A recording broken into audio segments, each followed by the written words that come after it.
Alright, fantastic. Let's push through to our briefing. Larry giving another sub out to a guy that missed twice.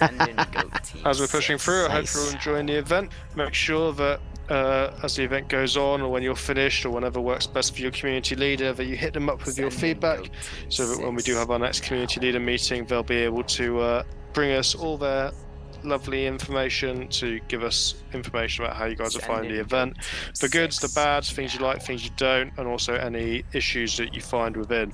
If you're having any personal issues at the event, or you see anything that you don't like the look of and feel the need to report it, feel free to message any one of our staff at any time, in-game, out-of-game, or during the week. My DMs are always open for anyone who has any issues or any queries. You're welcome to message at any time. I think I'm seeing something wrong with this mission. There's no map bounty. Send in goat team 6. No map boundary. So Was there supposed to? Does there need to be one? I'm quite sure it was. Right, no one should be talking except staff right now. What was that, mate? No, so I'm quite sure there's supposed to be borders. Whereabouts is the border roughly? We can just draw it on. I can't remember. This mess here. Send in goat team Yes. They have a borked mission file. Mass 38 here. So Uh, the other guy. The issue is if you go out of bounds and you don't get in, you'll get killed. there we go. Pierce has drawn a rough map for us. We can't see it. Yeah. Well, just don't walk more than just away from where you're defending and you'll be fine. We don't have access to the global thing, so Is one team everyone can't see it. okay running it like this then? We got Just be sensible and there's no problems. Yeah. Cool, right, should we go for a briefing? Yeah, he's not here, but attack, defense, sector control. Yeah, not much to say. Awesome, fantastic. Any questions from BLUFOR? We're good. Send in goat team 6 now. Independent? Nope. Awesome. Well, in that case, let's push through to Send round in 2 of goat team FNFEU. 6 now. Alright, here, let me get back up to casting couch. Boston will join us again. Now. Free marksman and no map borders. Hooray! We're doing well. We're doing very well. Send in Apparently we goat didn't team bad 6. enough. That's the mission maker's problem. Ah shit, I'm a mission maker. Why'd I have to make it my problem? Send in goat team 6 now. Anyway, so pretty standard sector defense. So the way this one works different, because I know you like to talk about how things Send go. in goat team 6 This one now. for sectors, all they have to do is have one defender in the area to hold it off. If BLUFOR kills or incapacitates everyone in that sector, the sector will be gone. It will not come back. This is not a rush scenario, so they can hit any of the 3 sectors at any time from any direction. And then what do we got for assets? Liru. Well, GREENFOR has 4 statics. One is a cord, the other 3 are Dishkas. In terms of armor logic, they both behave pretty much the same. They're both 12.7 50-round boxes, to my knowledge. And it looks like GREENFOR has They got 7... well, BLUFOR has... Wait, okay, we'll get to BLUFOR in a second, but GREENFOR has 7.62 based weaponry with their AKs, so a slight caliber advantage there in terms of shot per shot damage, but I am seeing limited body armor going out to only about half the units here.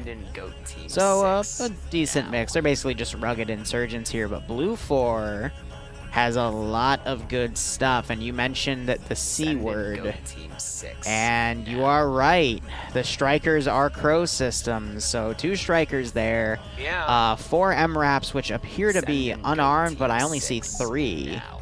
Could have sworn it said 4, but I guess I was wrong. Maybe And they're the a... one that's by the repair station. They'll piece it together, don't worry about it. Eventually. And then we have a Venom gunship with no pods, but it does have 2 M134 miniguns with holo sights. hey, those are the guns I stole from my H-64. Send in goat team Your 6 interesting Apache script, but otherwise these guys appear to have 5.56 based weaponry, dressed up in marine camo. And yeah, I don't see anything else. I would assume that the Charlie 2 gunner is a Carl Gustav. Yep. And the marksman weapon is probably going to be a Mark 11 with, again, a choice of scope. And looking back at GREENFOR, I believe their marksman was another SVD, but what is their weapon of choice for their Charlie 2 gunner? Because he's definitely taken for the amount of units that are down. It's Eander again with an RPG 32. All right. Yep. So, I know Maz and Mask. So, in the Mission Maker channel that we have, there's a Maz, so M-A-Z-Z, and then there's a Mass, M-A-S-S. Yes. Both said exactly the same way, basically. I know both of them are rather newer to the FNF template and how they're all made missions. There's actually quite a few people who are newer to making missions, but that might be something that definitely should have been caught with a crow system. The only way I could see this working reliably or reasonably is if they drop the health on the Strykers. So yeah, that way they could be taken out with a light AT rather reliably. Can 50 cal penetrate a Stryker though? Possibly. I can see don't it. recall if it can or not. I think it can. Like, it should be able to, but Though, if they use the crow system, thanks. What's that? I wonder if that'd be a good matchup against the BTR 80 or the more powerful one, the 70. I would think a Stryker would be able to almost always outperform a BTR. Just for the maneuverability. Yeah. Yeah, but they carry about the same amount of troops. If the 50 can pen it, they have about the same armor value. It'd be up to something I would look into. I don't know. I feel like the Stryker's Crow system would just be a better scope and weapon compared to the BTR, but that would be interesting. Well, unless you switched over to the BTR 80A and then just dropped the autocannon. Yeah. Rounds. Yeah, no, that would be an interesting call there. Now I want to see if the drivers actually show what the sights look like, if they have the proper what are they called, thermals or not. Usually they drop thermals for it, but if they I do have access to a gunner cam right now. He's looking at it. I don't see him on the thermal image system though, so he should be all right. I think Mox is just checking to see the capabilities of that gun. Driver does have thermal for his front cam. If you look at Tarnfolk, when he looks back forward, you can see it. Interesting. Yeah, well, that might be something I'll look into, is trying to see if I can get those better well out of there. But we got all of 4IB currently in the back striker, it looks like. So they're definitely going to be mounted up through there, which is probably a good thing. So you got Indigo Fox writing in global chat on the map where an Alpha and Bravo defense line are. I think those are fake. Because, honestly, who would make a defense line right outside the AO right there? Well, those are pretty decent overlook hills. I believe we did an FNF recently where those hills BLUFOR assaulted from, but didn't have enough manpower to hit that complex over by Alpha. Yeah, that was a, I think it was a cache destruction, if I recall correctly. Yeah. There's a BTR on a roof, or a truck on a roof over there, if I remember right. Yeah. Gosh, we've been playing these maps so much, we can basically point out a mission that says... Remember previous ops, exactly.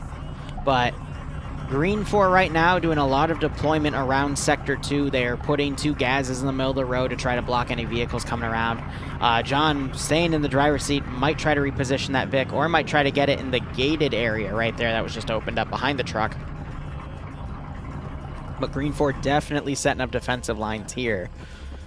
I think based off of where I'm seeing units deployed here, GREENFOR is going to scuttle Sector 1 here and opt to defend Sectors 2 and 3. Sector 3... Sector 1 is up on that hill with the church. Mm-hmm. Is it the church? No, it's not the church. They've changed It's it up. just It's a small graveyard. compound here.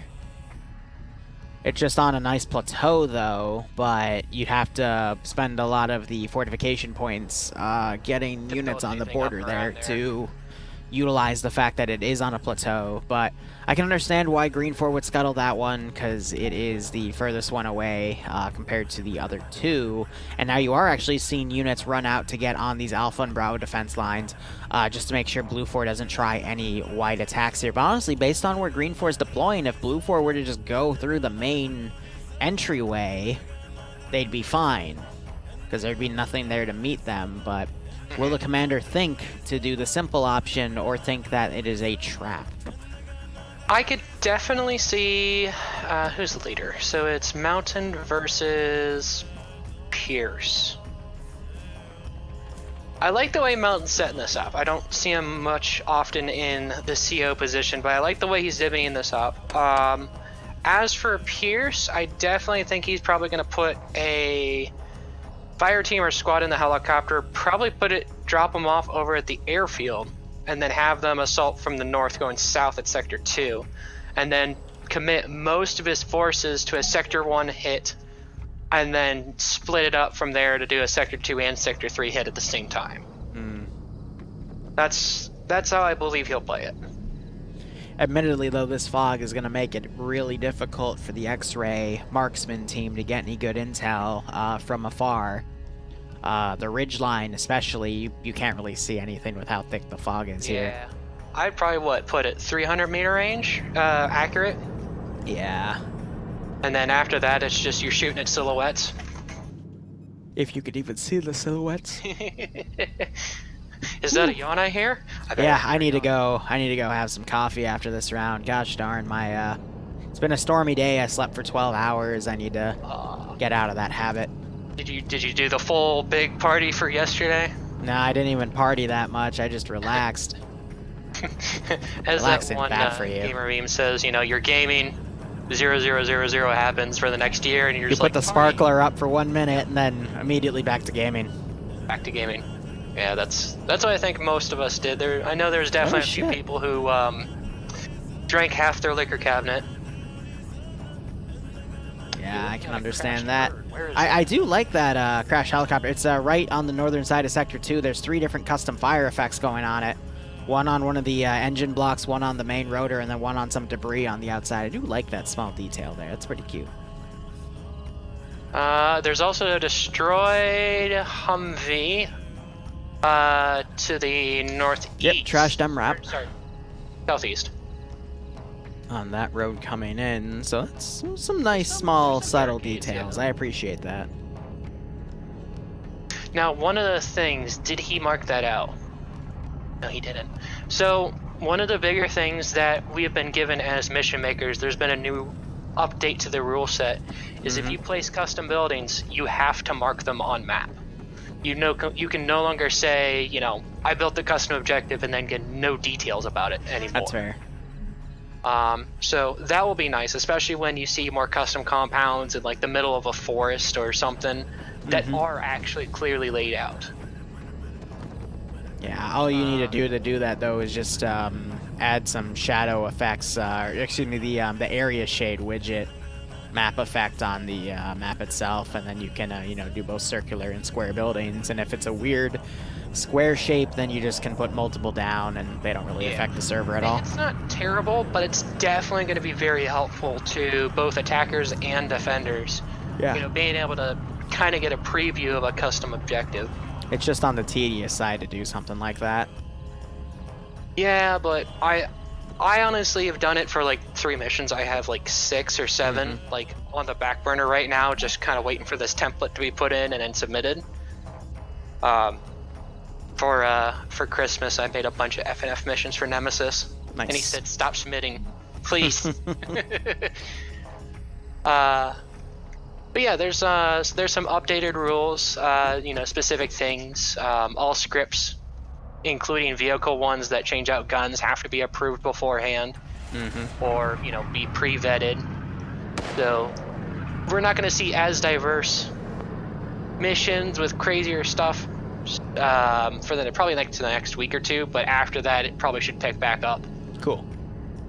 I don't remember if there's any other major changes that we know of, or that I can say.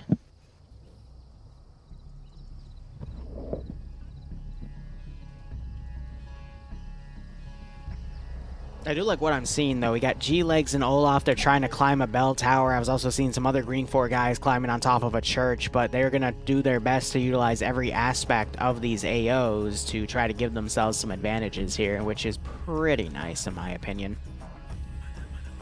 And the fog's going to help them hide that if they just find some good angles. I also like we've got Andre's man with Tackleberry. Iriku is the guy building these varied sandbag fortifications in the center of Sector 2 here, giving themselves some good cover there, and they've also made a nice little archway to another building, so that's good.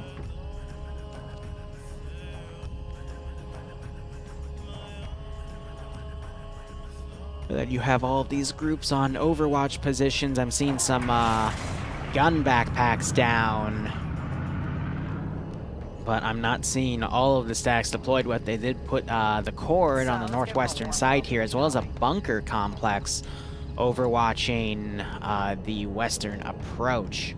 Meanwhile, looking over to BLUFOR here, they've got pretty much everyone mounted between the vehicles, MRAPs, trucks, and Strykers, and a partially loaded helicopter, but again, that helicopter is going to be deploying the X-ray marksman team. Yeah. All right. I'll be right back. Don't have too much fun. Take your time.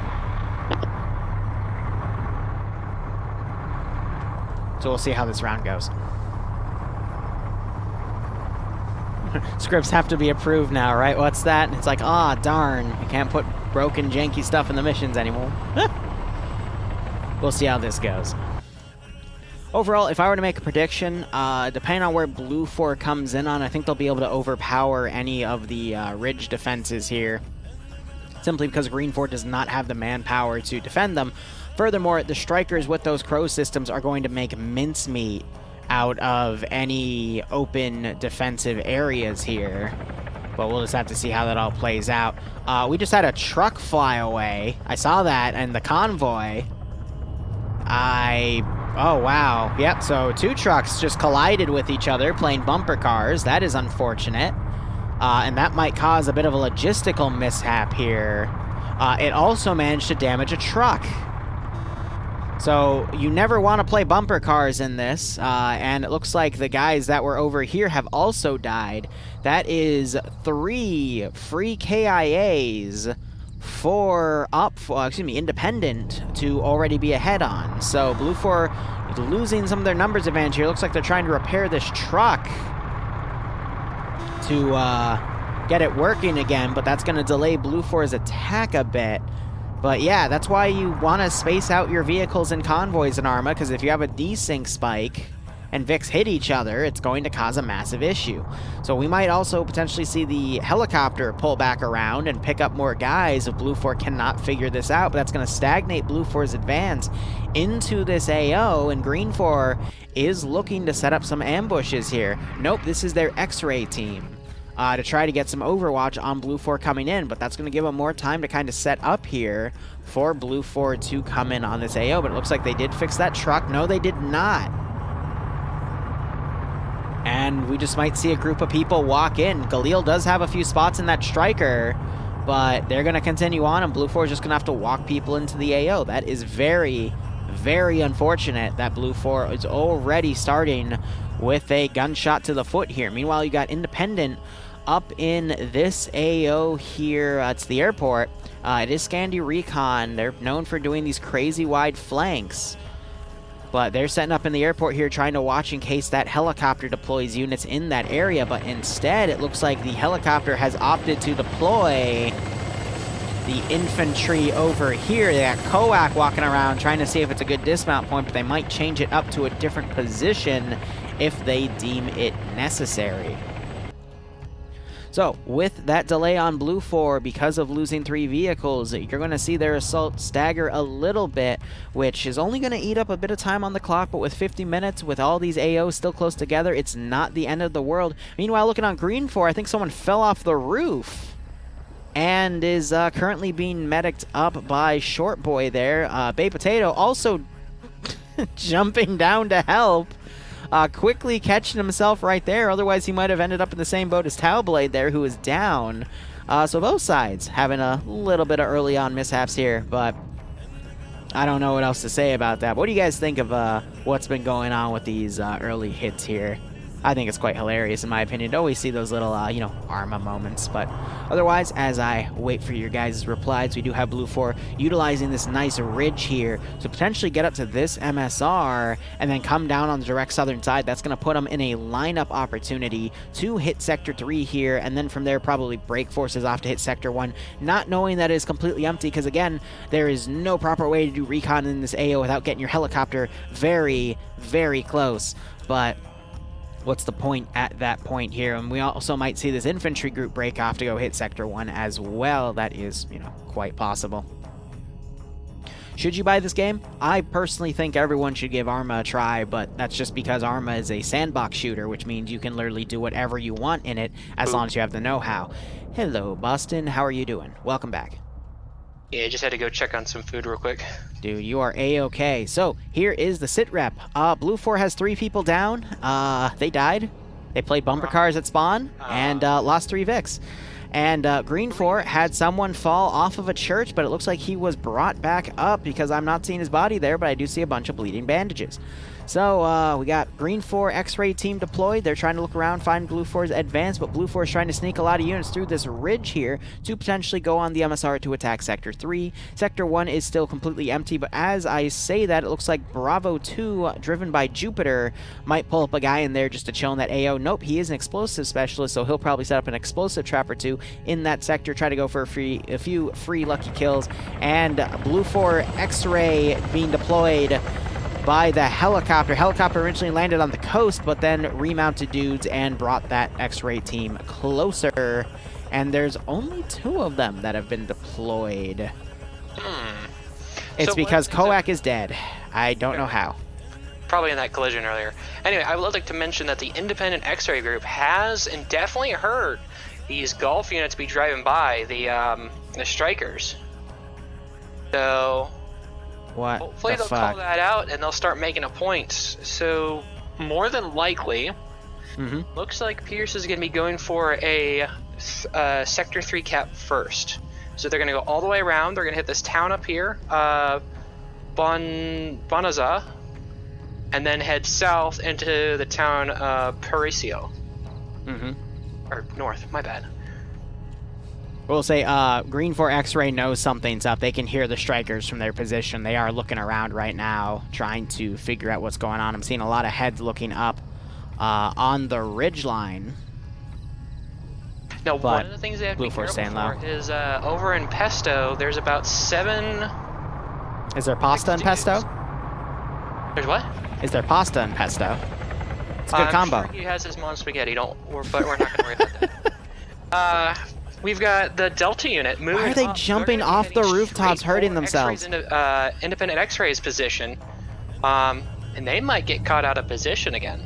So we're going to see another one of these scenarios where the X-ray group is caught out, killed, but they've already radioed too much information to really be effective anymore, or not effective.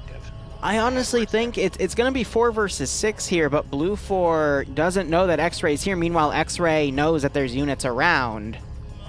The fog is going to really conceal BLUFOR moving up to GREENFOR X-Ray's position, but it's going to come down to the PvP. 4v6 is definitely a winnable fight for the 4, especially since GREENFOR actually has guns pointing to where BLUFOR's advance is, and now you're hearing a heavy gun, I think, firing at the helicopter, which I think did a fake landing on the airport. Yeah, I'm seeing flux on, it looks like the core turret. Oh, okay, so back over the X-ray group. BLUFOR and them are about to make contact. I'm in Buckets first person. Buckets is a really good player. I think he might have just spotted a GREENFOR guy. Yeah. And there are shots raining out by GREENFOR here. Gonna jump out of Buckets POV. Oh, come on, who are you? That looks like Pop-Tart, I'm not quite sure. It is Pop-Tart and Woona. If you can't get their names, just go to map and hover it. It gives it to you quicker. Ah, yeah, that works better. Yeah, so Pop-Tart was the first one to fire shots. He was laying in front of a tree, so he would have gotten spotted very quickly. Oh, Buckets dropping. Down... Oh, that was Navy, you're right. And no, I didn't get the name. Who did Navy take down? He took down Maz. Mass. Right, 3v6. So King separated. Oh, Navy getting headshotted. Yeah, he takes out Harry. No, he doesn't take out Harry. That was Navy, I think. Yeah, Navy. And a grenade getting through. Woona getting shot up by Gorski. Gorski goes down. Multiple shots to the back. That was Woona who went down. Yep, GREENFOR I think thinks there's a lot more guys on this flank, so they're not trying to be super aggressive here. X-Ray takes out the platoon 2 marksman, it looks like. So Gorski, Buckets, Nick, it looks like they only took down one BLUFOR over here. As right, no, and I say that as another one goes down. Buckets, however, crawling onto Woona's Pop-Tart's position. Twig King pulled back a little bit. I think Buckets is going to be able to catch Woona out of position here. Woona's crippled, doesn't have a lot of room to maneuver, and Buckets sights Woona, and there come the shots. Yep. And Twig King pulled back pretty far, being the marksman. He can't pull back too far, though, because he's going to lose his targets in the fog. He's just trying to play defensive right now. I mean, personally, I would have probably tried to get up onto that hill behind him. I mean, I know there was BLUFOR up there, you know, hearing that those vehicles go by, but at this point, since they've moved off, probably all the infantry is also gone. Oh my gosh, look at BLUFOR's attack wave. They have a wedge formation.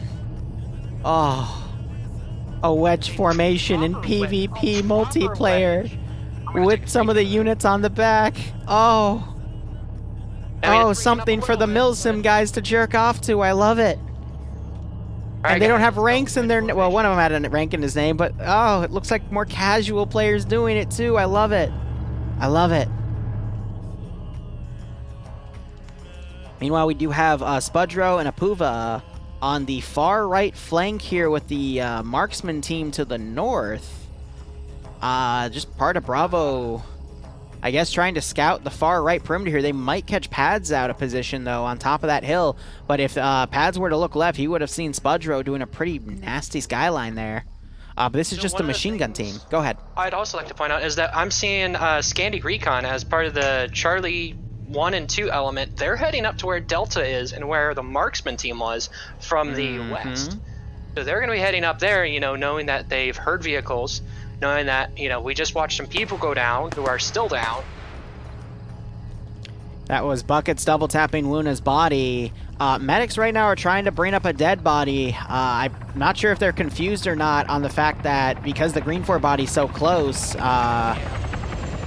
there goes the helicopter right I think he's still alive potentially, but yeah, no, they're just wasting medical right there. Again, if you look at a body and you get an inventory screen, which is the 3 magazines under the rifle, which I believe is an M4, if my memory serves me correct, that means they're dead and you cannot medic them back up, unfortunately. Why would you fly directly over your units? The helicopter went directly over the formation there. Oh, we're hearing some more contact. Yep, they just realized that that guy was still alive. But I think Twig King also gave a shot or two there, which made BLUFOR panic and double tap that body. But with Scandi Recon back here, this is tough. But I really do like on that wedge formation we saw, the 2 guys on the far western side of the wedge are actually pulling western security. Yep. Well, they were. Now they're looking back to the north, but... And as I say that, Mikey then looks back to the left. I love it. I'll have to figure out what unit these guys are from, because that's some pretty good tactics right there. Actual formations pulling actual security vectors that they're supposed to. And the pilot flying over his guys again. way! Come on, Johansson. You did so well last round. The last round means nothing. This is a new round. New deaths. New murders. New kills. By the way, Spudro has sighted pads on top of the building. You also see someone's behind him, so they do know that that building is garrisoned. I don't think they have any means to engage them, though. As Pyro, who's the second guy, crawls back into the building. This is actually another machine gun team as well, so 2v2 mirrored here. I like that. But if Spudro can line up the machine gunner to engage that spot, they could potentially hit pads in the face. And as I say that, we have the cord turret engaging the Huey, and the Huey returns fire with 1-3-4s, even if it's briefly. And BLUFOR having a thunder run here as a Bravo truck filled with, I think, only 2 dudes starts pulling in. And they're going to dismount right in front of GREENFOR's machine gunner, but will they get picked off by the hill? We're going to see some gunfire come out along with the TL from Delta 2. Yep, there's the gunshots. Pyro took a few hits there. He is now slow crippled. A lot of gunfire going on him. He gets knocked out. Great bait play there by BLUFOR. Risky, though, definitely. And you have an armed truck now firing at Fred and Olaf, who were up on... I believe Olaf was with Fred. Up on the roof? No, it was G-Legs up there. They were messing around with getting up on that building earlier, but that skyline allowed that truck to just easily... It wasn't a truck, excuse me. It was the gunner on the Stryker that was basically able to use the crow system of Lolo. And yeah, he's just staring right at that building now with his crow system. He's just going to take out whatever he can see. Yep, Scandi Recon still moving up on that Delta group up on the hill there. They're about, I would say, 200 meters behind them with the Twig King from X-Ray.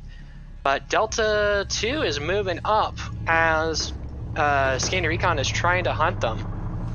So that's going to be a combat situation here. I love how Warlord is in a bush right here with a PKM. If he were to look northwest right now, he could get so many kills before he went down.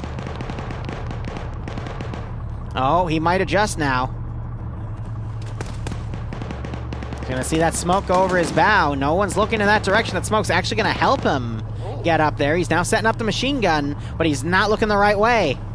Oh, fog of war. Hudson, Nelson, and Montgomery, they're coming on the left side of the sector. Trying to bring him back up, but he's dead. I think they're gonna get in, unnoticed.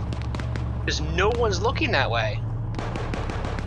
The closest person you could get would be Jonathan, and he sees Hudson climb the wall.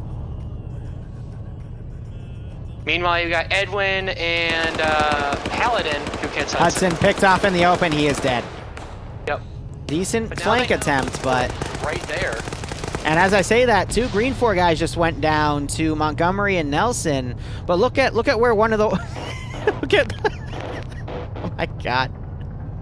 Just casually having a nap there. Don't worry about it. Yeah, don't worry about it. He's just chilling. Oh, on my screen, his arm is bent the other way. Oof. Like, through his neck. You gotta love client-side ragdoll. It's beautiful. Warlord's still alive, chilling in that smoke. His opportunity to get a lot of kills right there has passed because BLUFOR's moved on, unfortunately. And Scandi Recon... This is the issue with wide flanks. If you are not quick enough, the other faction will advance and just completely nullify that large outflank. Meanwhile, you got Olaf still up there in a position with the PKP. He just got a hit on Nelson and knocked him out. And now BLUFOR is even firing on that position because the fog is obscuring the ability to PID. Warlord's getting shot at by a Stryker as it pulls away. But yeah, the Strykers are going to do their best work if they're put up on hills to overwatch the AO, but the risk with that would be AT, but, I mean, they can't put them on the farther hills because the fog is going to obscure everything. Meanwhile, Nielsen woke back up. Bay is with him again, often regarded by myself as the second best player in FNF, with Nemesis being first. And I really like Aim at the Balls' position right here to overwatch this sector, but not a lot of cover to the east right now, and BLUFOR could potentially storm Sector 3 with a lot of forces coming in to encircle that spot. What do you got to say, Boston? I'm just looking around right now. It looks like, other than Olaf getting another spray down here. Jonathan, all of the independent here on Sector 3 are within the circle, which is going to be on the north side of the road. That's 4 GREENFOR bodies right here, geez. Very difficult to cross. And as I say that, a full team makes it over to the cemetery, or behind the church, which is going to be a great position as none of the independent are actually looking that way. But just the general encirclement that BLUFOR is doing is really going to independent down here. And they just shot their own dude. Mountain not pulling any of his guys back from that upper hill over towards the airport. I mean, I'd call that a bad move right there. Yeah, I just saw BLUFOR knock Ryan out, but he's back up. That was a blue-on-blue incident there. GREENFOR doing their best to kind of hold with what they can, but GREENFOR is honestly going to get swarmed here. Yeah, they just have so many BLUFOR everywhere around them. Yeah. I mean, it only takes one person to hold the sector, but with the way BLUFOR is moving and everyone's here, it's not going to be long before the sector's clear. Olaf was able to knock out Brook as Brook was attempting to take out a GREENFOR guy. Brook was able to get the kill. Brook gets knocked out though by Olaf, but then Olaf got killed by another BLUFOR group that looked up and shot him.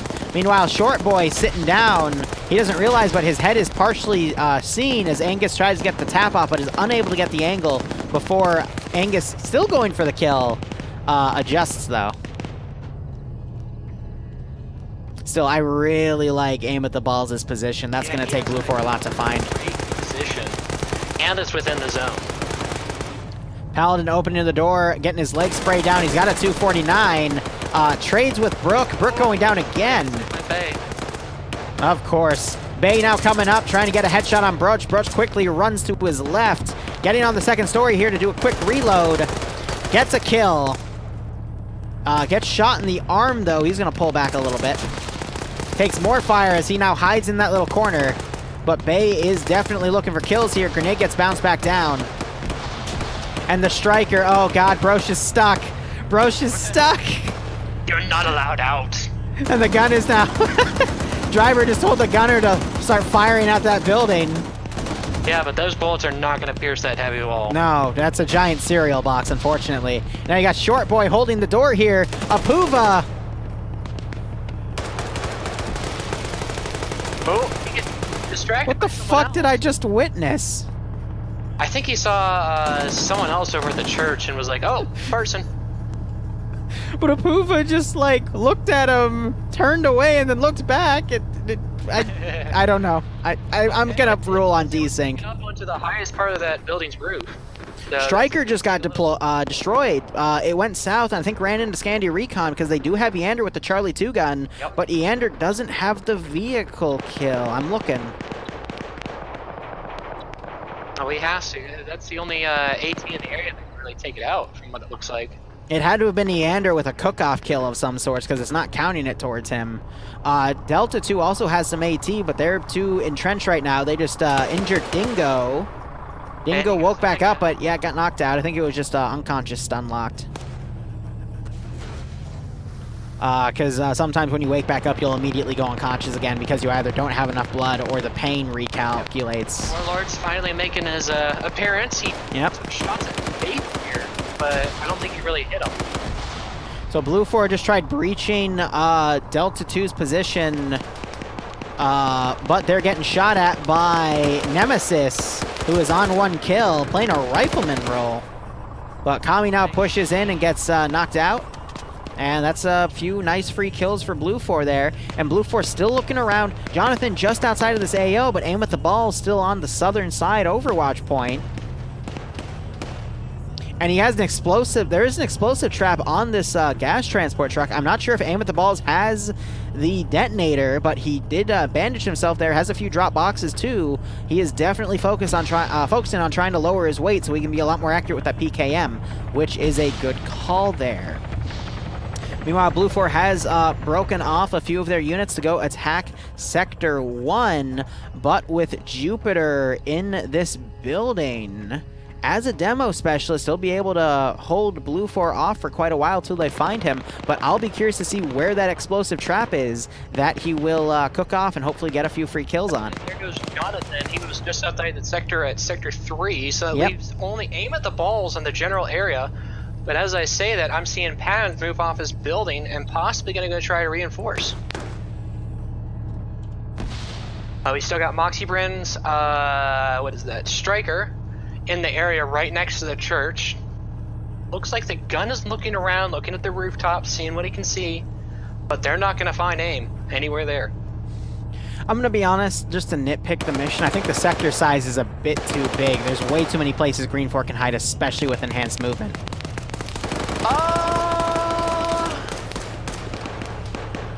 Meh, I wouldn't agree with you on that point. There's 1, 2, 3, 4, 5, 6, 7, 8. Oh, and yep, Jonathan just got killed off. I didn't hear the explosive trap go off though. That they could possibly get into, but again, it's one of those. If you clear it properly, it won't matter. Yep. Scandy Recon closing the gap here, knocking out Hudson. They're now engaging from the southern side, getting a lot of shots in. A lot of BLUFOR guys trying to return fire, but they are caught out in the open and taking significant damage here. Yep, they're stuck up against the wall, and if they want to get out of there, they have to climb back over that wall.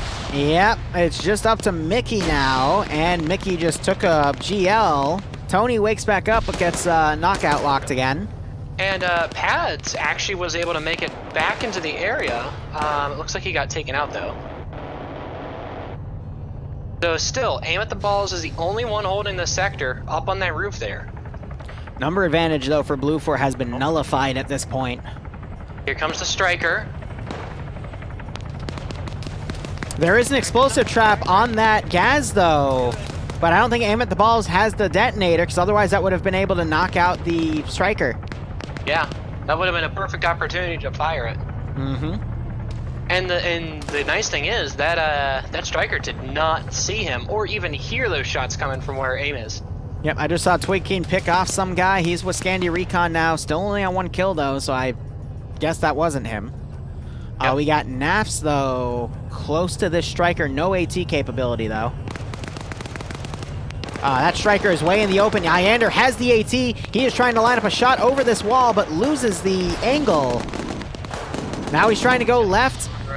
Nafs quickly runs into the area here. I mean, it is TSB versus Scandy Recon, a classic. Iander has a corner. Opts not to take it, though, because the Stryker quickly moves. Let's see where that Stryker goes. It's continuing to pepper the building that Naf's in. Yep. But you're not going to be able to do. Oh, and there goes Sector 3. Aim at the balls taken out by Smith. Smith was with the battle buddy, 2 battle buddies actually. Aim at the balls held that spot very well. But now BLUFOR needs to quickly push into Sector 3. They could still overpower it with their numbers, but they did have to Sector 1 group now come along Scandy Recon's flank and do some significant damage here. The flank has been flanked. Mm-hmm. Right. I got the helicopter trying to deliver some shots, but at this point, with all the action going on, there's a lot more for the units on the ground to focus on. Meanwhile, Naf's knocking out 2 of BLUFOR guys, Rick and Cheeseburger, that were caught in the open. Good call for Naf's there. He's on 4 official kills, got a double tap, and that's going to turn into 5 if he double taps Ricky.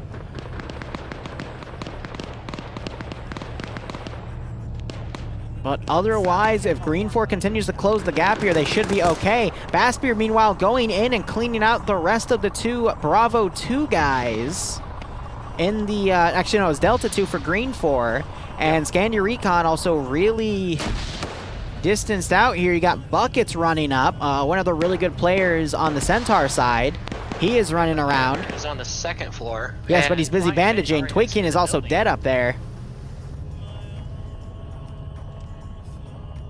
And GREENFOR's outflank here is just getting picked off, so I could still see BLUFOR rally back up and take the last sector. They have the momentum, it looks like. They stalled out there for... Iander here's Buckets coming up. But Buckets gets the shot on him. Yep. All right, Iander didn't hear him. He was too busy trying to pick the gun up. And Buckets was able to deliver a nasty headshot from a spray of lead. Yep. Nice. Now you got Nas picking off another person in that string of BLUFOR bodies. So GREENFOR trying to make them BLUFOR pay for it, but BLUFOR, again, could still rally up and utilize that Striker to storm Sector 2.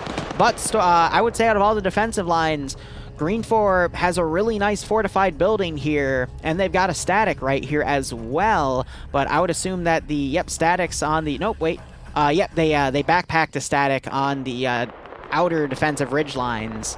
So GREENFOR is just trying to hold this last area. Yeah, so they're not stolen, essentially.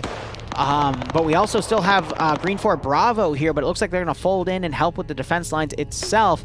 Ryan, though, sees those forces coming in, delivers a GL just short.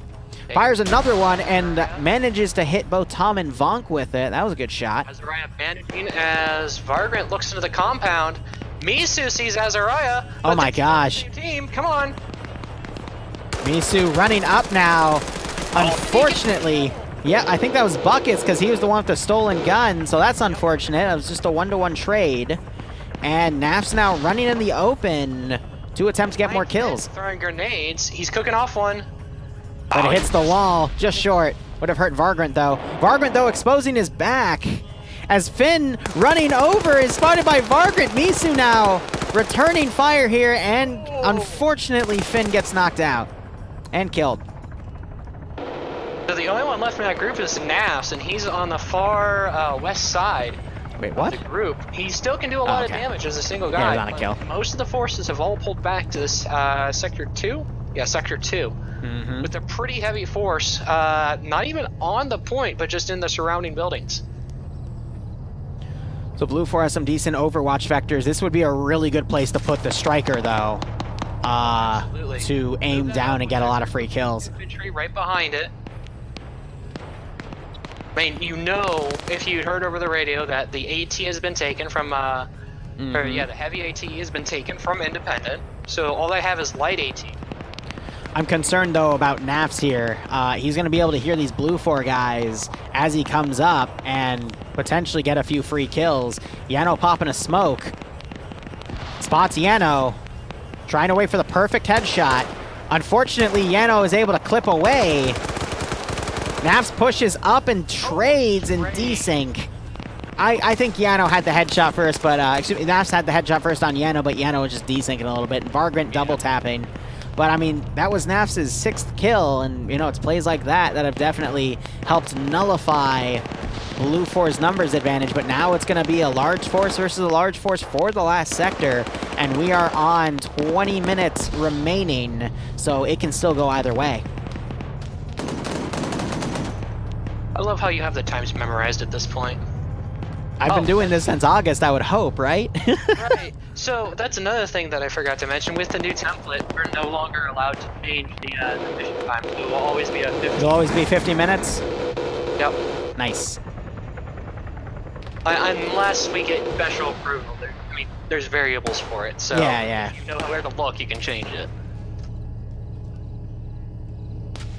So at this point, what BLUFOR needs to do is rally their force and work together. BLUFOR, though, seems a lot too separated here to do anything, but... Is it loaded with guys?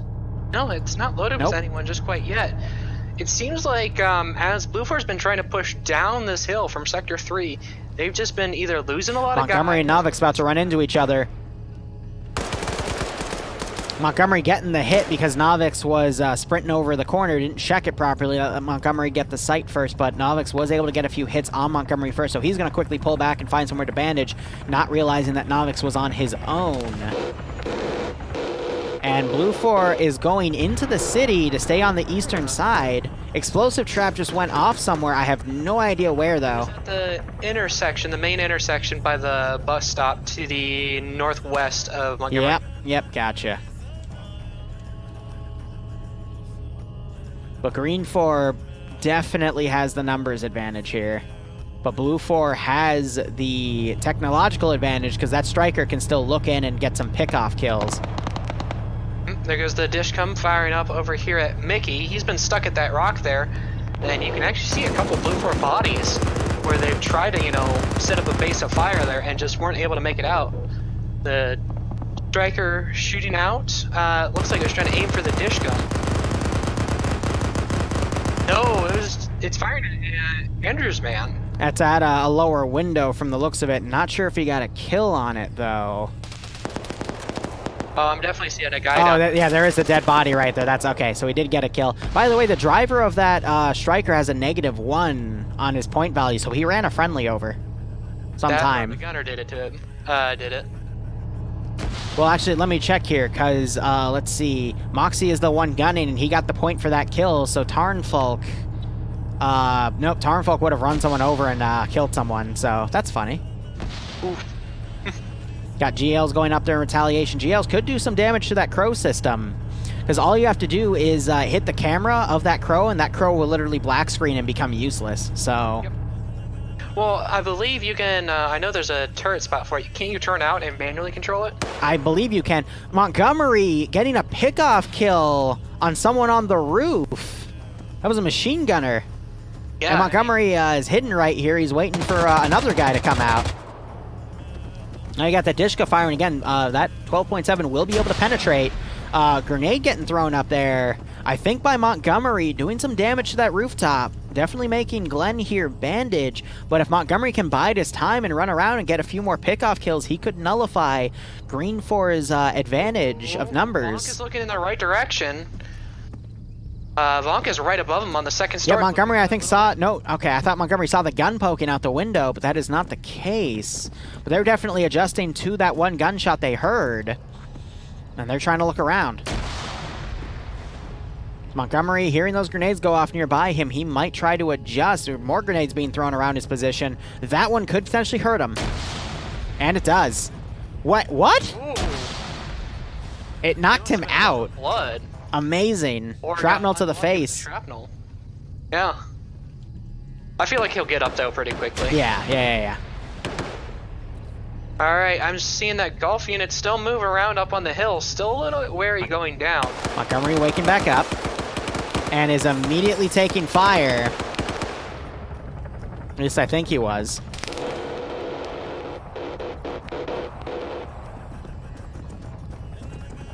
Well, I think He's running upstairs. Yep. Drops Tom, but then gets dropped by John Stupendous. So the BLUFOR still has their helicopter up in the air. It's still moving pretty fast. I don't know how much ammo it has left, but using that... It's not going to be too useful at this point.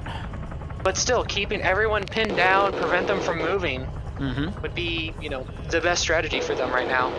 And I do believe this is one of those rounds that does have the overtime condition that works. So for uplink, I don't believe it works. For connection, I don't believe it works. And capture the flag, I don't believe has the overtime built in. But basically, if BLUFOR gets into the sector, then overtime will be called until they're knocked out or killed. This Stryker, though, being brought in this close, I guess to support the biggest group of infantry moving in, but there are still... you got Delta coming up on a different angle, and then you have a team of Mr. Pole and Mickey coming around. It is still anyone's game, in my honest opinion. He doesn't spot them as Brooke crosses the road. Walsh is covering for him. Firing up, 2600K, getting shot up. I saw blood splatter on 26K's helmet, so I'm really surprised. Coming around at a different angle, and he's getting Walsh. Now about to get Angus, and they're yep, Brooks cripples him. There is still a medic here. Cheese can come up and medic these guys as long as BLUFOR makes a little bit of ground, but they will have to be dragged back. And I think Cheese knows that he's a medic. That's why he's being kept in reserve right now. So no official kills yet for GREENFOR. As... Ooh, rocket goes right over and hits almost... Hits the medic of all people. Yeah, you can see the impact of the rocket right next to him. That's funny. Aiming for the wrong target. Hudson getting knocked out, trading with money. Yep, here comes more GL into his position. Yep, and you've got 12.7 firing into the Stryker. Oh, it took out a wheel or two. It looks like gun turret's still okay, though. Just checked its first person. It's still A-okay. and medic is being suppressed. One of the guys woke up that was down. And you got Mr. Poole and Mickey coming around to try to assist this main wave as the Delta group has now pushed in from the other side. One of them getting picked off. The guy that took the AT. Random explosive charge to the northwest going off. No help there. And you got Misu getting a free kill on someone by the down chopper. Yep. Yeah, but he gets immediately picked up by, looks like Dust Eyes. He saw the shots coming from over there. Yeah, well, no, Misu's still up, though.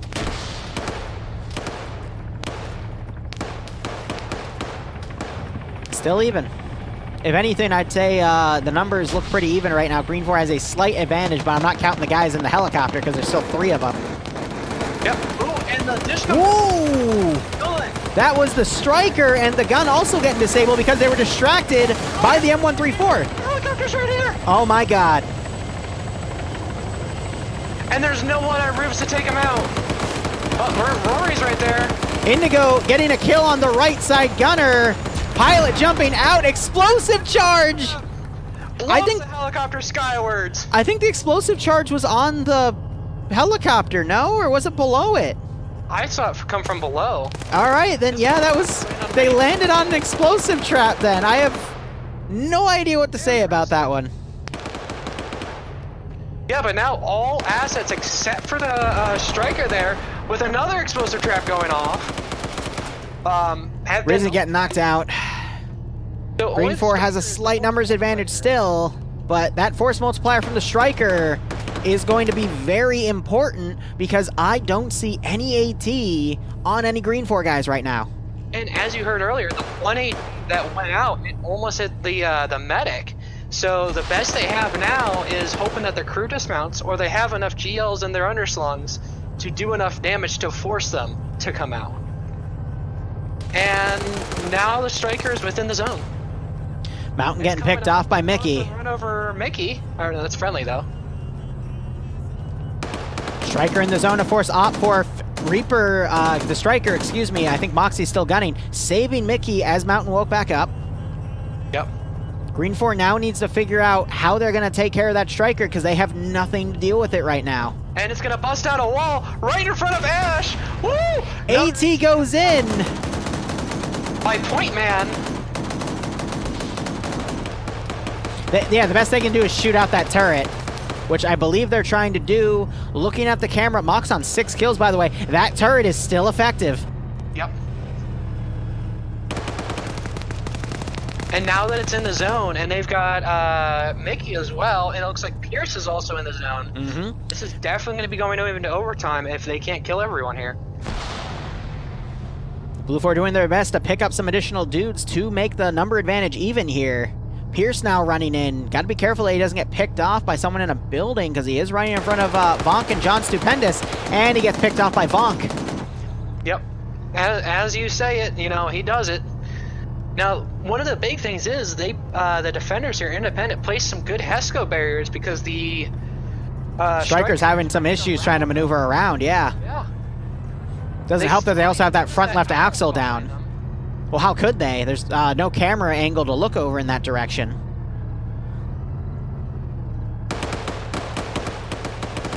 Owl picking off Cheese, but he gets picked off by Jod.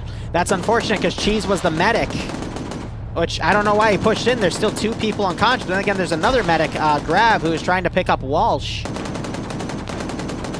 Yeah, you still have Point Man stuck upstairs in that archway building as the Stryker tries to fire through it.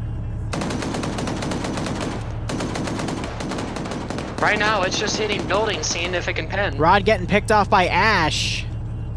I don't see BLUFOR, even though they have the Stryker, they still will eventually have to dismount it. Once that camera on that Crows gets shot out, the Stryker's done for. Point Man right there, having a good angle and the gunner not being looking in the right direction, he could probably take that camera out. Now let's see, we still have Walsh down, Grav is up, Angus is up, or down, Mickey went down, a grenade gets thrown by. Tries to take Ender's Man again.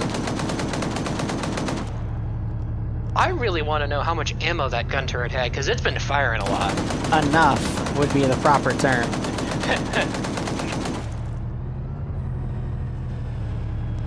Oh, another grenade comes out by Andrew's man. Smoke. Now for the frag. Probably another smoke. Oh, that's a frag. Gosh dang it, I keep getting the wrong grenade types. You're good. Angus, who has woken back up, is trying to get some pickoff kills here. But all BLUFOR needs to do is just get the kills here. As I say that, Angus gets a kill on one of the remaining GREENFOR guys, but at this point it is 5 versus 7. 3? Yeah. But you can still have Gravwake Walsh up, because he is a medic. And you gotta remember, there's 2 people in that Stryker. 3, I believe. Yeah, 3. Because you got Yeah, 3. Yeah, you're right. Plus 2. That's my bad.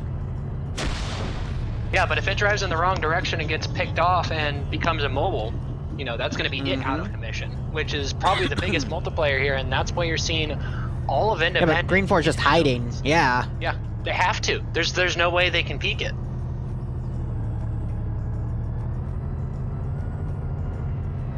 Point Man had some opportunities here a little bit ago. Walsh woken up by Grav. So now it is 6v7, but GREENFOR is pretty well entrenched.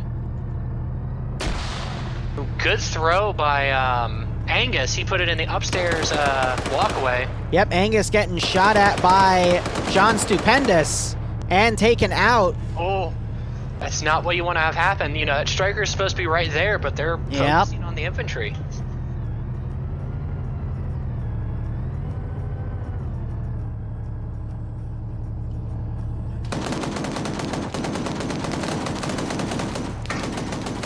Suppressing Point Man's building again, but Point Man just has to lay low and he'll be fine. I don't think GREENFOR knows that if they just shoot at the crow and the camera, literally 1 bullet is all it takes to break that camera, so...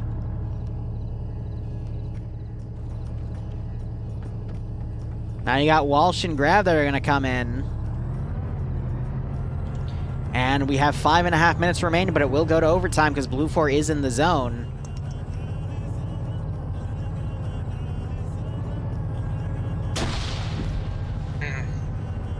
I doubt anyone has any explosive traps left because they used it for the frickin' Venom gunship. Well, I think that was already placed before, and then they just detonated it. Just luck of the draw. I've seen, let's see, 1, 2, 3, 4. I've seen at least 4 explosive traps go off. Mm-hmm. There should be, if my count is correct, at least 2 more. And the Stryker almost leaves the zone.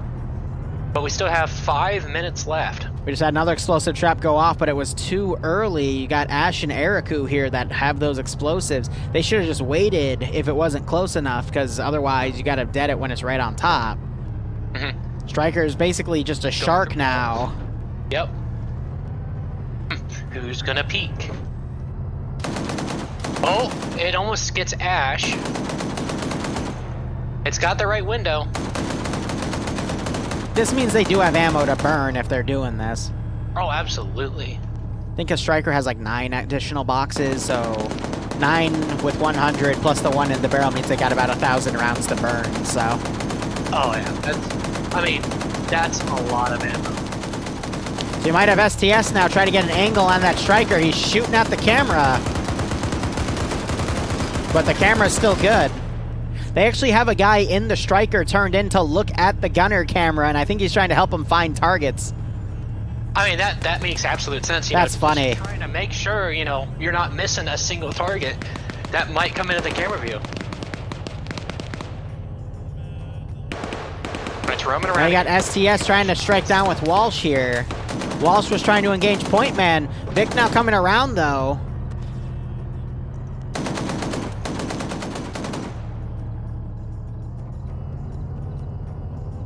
Oh, you got Vonk and Stupendous. They've moved out of the building. They're down the road. They found the AT! Yep, the RPG-32 that BLUFOR stole, now being used against them again because they brought it to the AO. I was looking for that because it was Buckets that would have brought that in, but he died and someone else picked it up. So they found that and they used it against the Stryker. It is now cooking off, and now you're going to see a 5v7 infantry on infantry. Walsh gonna run into the building with Point Man. Point Man watching the stairs. Doesn't get the first shot off. Walsh is able to secure that kill. 6v5. Tarnfuck going into the building with Stupendous. You can hear them Stupendous walking hearing those footsteps, so he's now getting in the back. Quickly changes mag. Tarnfolk might have heard it, but he's too focused on looking upstairs. Oh! Stupendous literally running up and putting his barrel to the fucking head of Tarnfolk there. Yep. Ash taking shots over here at Reapers. Doesn't quite get the hit. 4v6. From the, cherry picking that window. 2 minutes remaining, but at this point it is going to go into overtime. There's no doubt about that. Oh, absolutely. They have 3 people on the zone. The last 3 of 4 are left alive. Grav going in, still outside the zone. Reaper's getting shot at by Ash. I think he's waiting for... Oh, Reaper's picked off by Ash. He's waiting for someone down there. It looks like Iraku. I don't even know how to say the name. To stand back up. All right, someone needs to channel the inner spirit of Audrey Hotto. As I say that, Moxie getting a grenade hit on STS. He could still wake back up, though. Yep. And Vonk spraying down. Who was that across the way? That is Wash. Or Oof. Walsh. 2v6. Mox in the central building that everyone's in. He has no body armor, though, and for me, he is naked. Yeah, same here.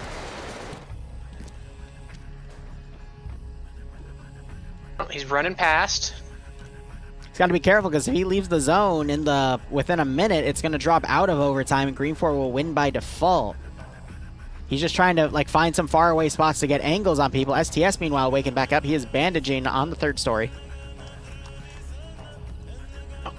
Mox throwing another grenade in, bounces off the side wall. It's a smoke grenade, actually. He's firing up, seeing if anyone will peek that window. Mm-hmm. Grav also trying to camp out Vonk in Stupendous's building. Yeah, that building has been, 30 seconds. Of death. Oh, Stupendous. Ooh, good shot by Grav there. But in 20 seconds, if Mox dies and Grav is not in the zone, it is GG. Mox now running into Rory's building. Rory's going to hear those footsteps. He's not in a good spot, though, in my opinion. Moxie getting the first shot off, and he taps him in the head. What? Oh. There should be an admin call saying that's overtime right now. There should be an admin call. Scripted that it shouldn't go through. Interesting. Grav now in the zone. STS firing some shots at Mox. Yep, overtime being officially called by Dingo. One of the FNF staff. Vonk gets the kill on Grav. It is now 1v4. Vonk, though, on 5 kills. Oh, he took out Grav, didn't he? Yep. So now Mox has to stay in the zone and somehow get 4 kills. He is wounded, though. I don't think he's going to be able to do it, though, in all honesty. There's just way too much down. Vonk is a very good player in CQC. And just Ash and STS with the high ground, though, and the advantage of they can just wait and hear Mox coming. Well, here's the big thing. I don't see it. Moxie can take the roof over, because remember, they put that walkway over. He might have seen it. He could use that to get onto that building. I would say that's too risky, though, because you're literally in the open right there. But I mean, yeah, he could go up there, peek, and potentially pick off Ash, but I would not want to be up there too long because that is all open. That's literally for you to do a single strike, and I think Mox is crippled as well. Yeah, his legs are red. Looks like he is trying to get up there, though. Vonk That would be a good way to flank that spot. Look at him. But Mox can't seem to find a way up that board. And STS sees him and drops him, and that's GG. Yep, that's GG. All because Mox can't figure out how to walk up a plank. I love it. All right, that was round 2. GG, and very, very close. We'll have to take a look at the code, see why that overtime didn't trip or did. Oh well.